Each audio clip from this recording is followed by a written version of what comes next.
Hey everyone, and welcome to Let's Play Darksiders. This is your host, well, I guess, future leading man. Well, let me tell you a story. I know the first thing you're thinking is, hey, where's Akari? I guess he didn't show up, just like Vordor's mansion. Well, no, he did. He definitely did show up. What happened was, I maybe kinda sorta had completely corrupted audio, and now he's gone. So eventually we will get back to, good God, present me and Akari some point 30 minutes from now or something like that. But for now, you have to deal with me. And who knows what the fuck I can do. I can edit at any time. I could all of a sudden put a scene from Freakazoid in here for no fucking reason. This station is conducting a test of the emergency broadcasting system. This is only a test.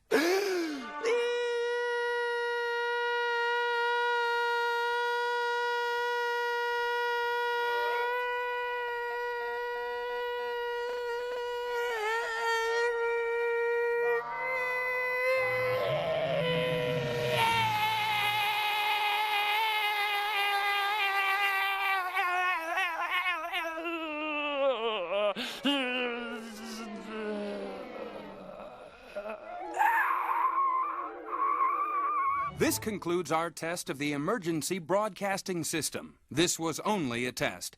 If there had been an actual emergency, we would have gone like this. Help! Help us! No! Get us out of here! Help me! Help everyone! Ah!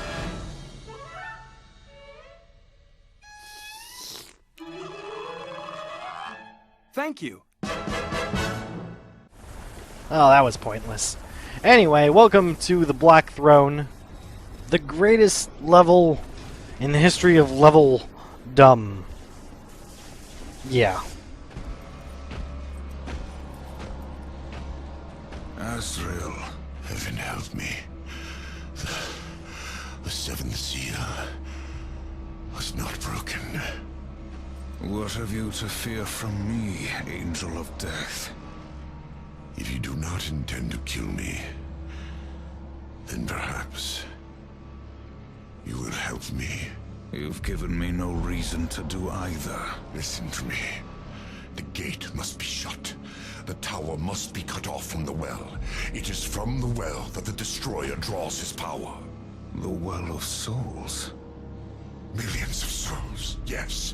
Enslaved, twisted. A corrupt power to fuel the Destroyer's armies. You are steward of the underworld, watcher of the well. Not a single soul flows back into this world without you knowing. Unless, gatekeeper, you opened the way. The Destroyer sent the mightiest of his chosen against me. I fared no better than you did, Horseman, against Straga. Straga? You will take me to him. You have my word. Then tell me what I must do, Angel of Death. Please, you must find some way to draw power to this chamber. So, here we have the introduction of another secondary character, Mr. Azrael, the kind-hearted and very winged Angel of Death, being surrounded by multiple statues that look like they were ripped straight from Lord of the Rings or Judge Dredd or something. So, the Black Effin' Throne.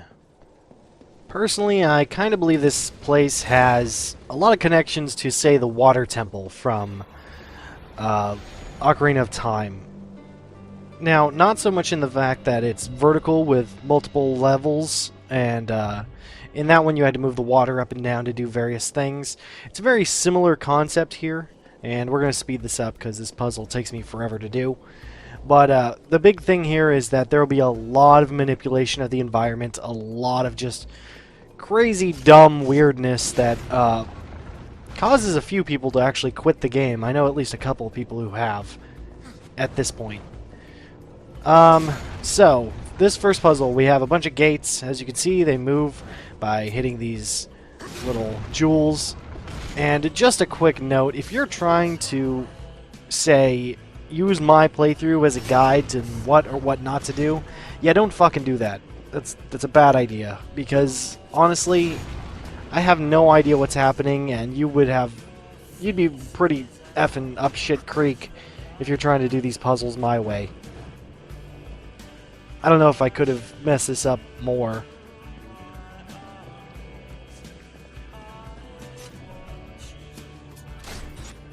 But this is what happens when you play through a game blind. Also, you'll notice here, even though it's sped up, the right trigger shows up there, even when you're supposed to be swinging. For some reason, if you let go early, it sort of convinced me that I had to hit it again. I ended up latching onto nothing and dying a few times there, which was kind of crappy. Anywho, this puzzle is pretty much done. All we have to do is run through here, and then we will hit this switch again, which allows us access to go around, giving us the final switch, which gives us funny sped up noise. And then we can actually get out of here.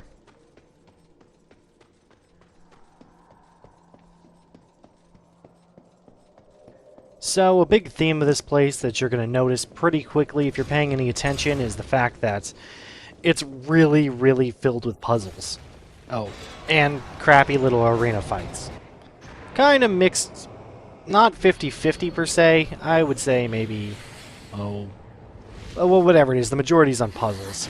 Anyway, we got a new enemy here. This is an upgraded version of the Wraith.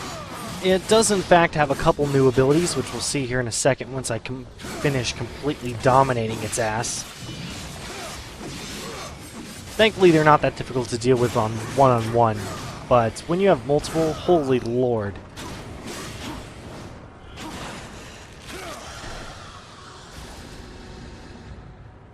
Alright, so that's one down, and thankfully that's actually the end of it. We'll get into its abilities later when it, starts wrecking my shit in with them.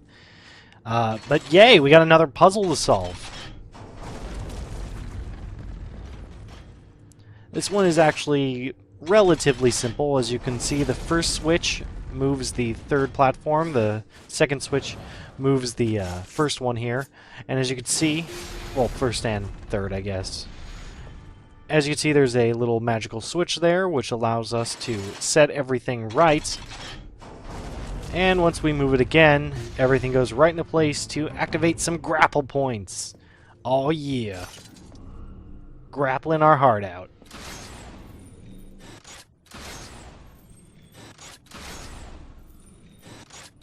Just gonna say Akari's a pansy.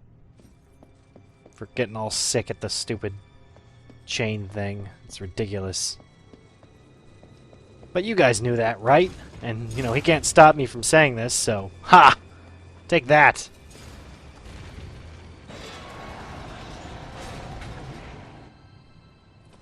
Alright, so, another thing going on. Anytime you can see the gate close, it means you're gonna have to punch someone in the face to get the thing open.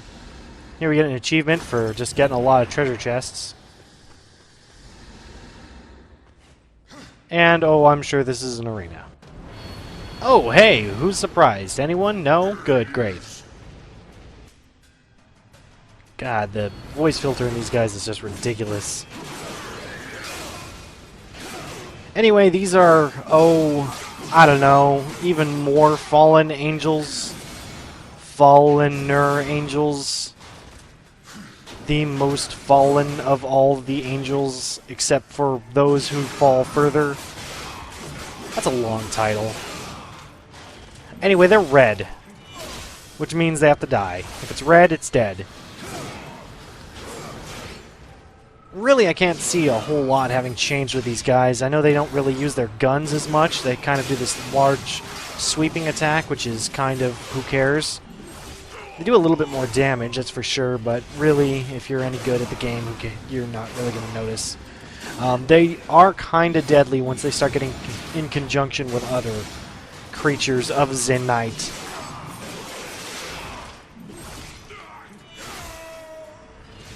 Yep, never gets boring. Also, I'm kind of certain one of those guys exploded into blue flame, which is kind of weird. Yeah, they do explode into blue flame. How bizarre. Maybe they forgot to change their death animation.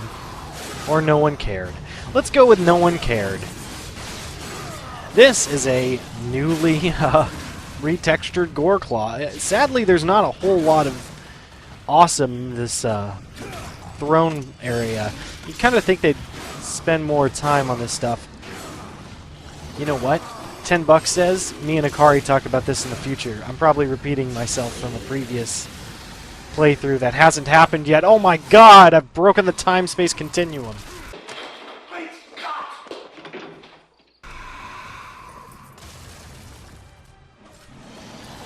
Anyway, let's see. It's still a grapple claw.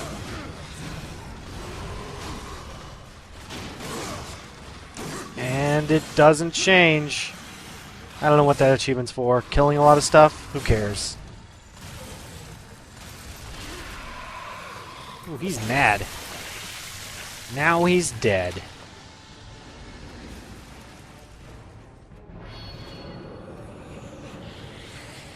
Alright. More ghost bitches. So, Wraiths. Now, what I was saying previously is here we'll get a good chance to see their abilities. They have these scythes, which they fling around. They do a butt-ton of damage, and they're very difficult to dodge.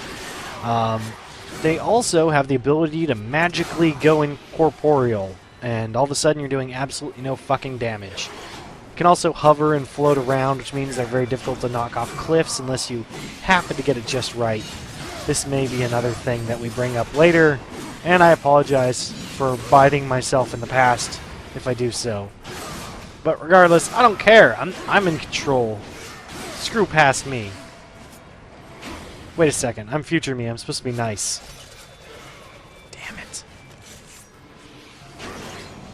Losing all sorts of LP continuity here. Anyway, same old tactics pretty much work. Just make sure to kill her first because she sucks. These guys are just chuckleheads.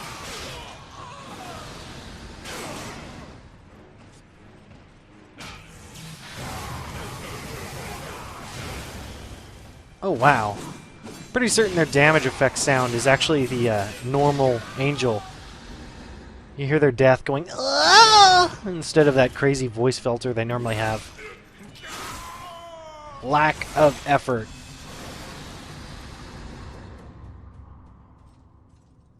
And then the symbol from Overlord opens up, revealing Wyatt's treasure. Wonderful, wonderful treasure. Guarded by a statue of the Living Tribunal. Obscure Marvel reference.